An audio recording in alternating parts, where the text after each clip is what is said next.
All right, so now we're going to be taking off some lug nuts, and we're going to put some wheel studs on here. So get ready, boys. We're going to bring the studs. And guess what? We're using my Vevor 3-ton floor jack. Check this bad boy out. Yeah, actually using it. So first things first, this is our wheel stud.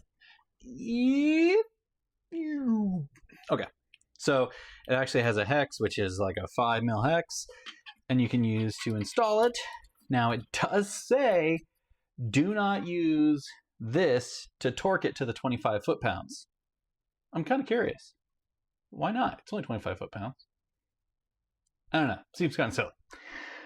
But, oh yeah, before I get too ahead of myself, they also give you some blue Loctite, to which, you know, you're supposed to...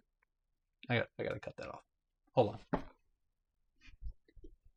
So now, blue Loctite, you gotta, on the short end, put a little globber size on there.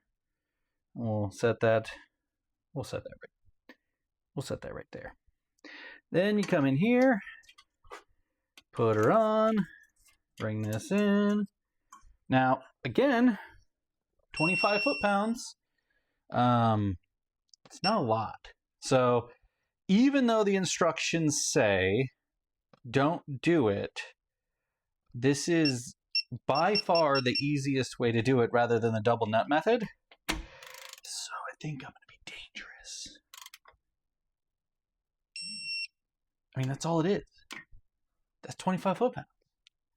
See? 25 foot-pounds. And then we just rinse and repeat.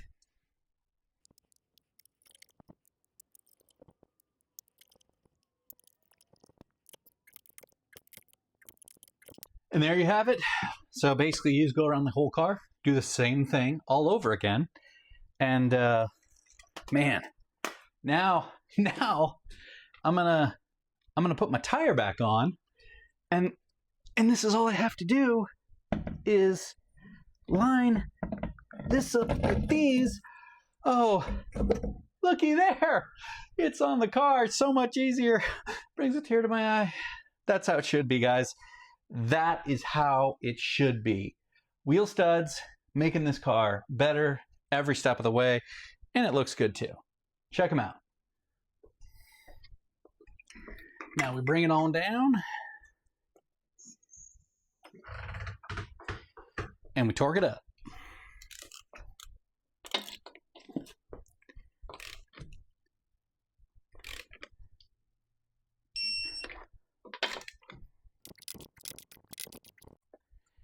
Now we're good to go.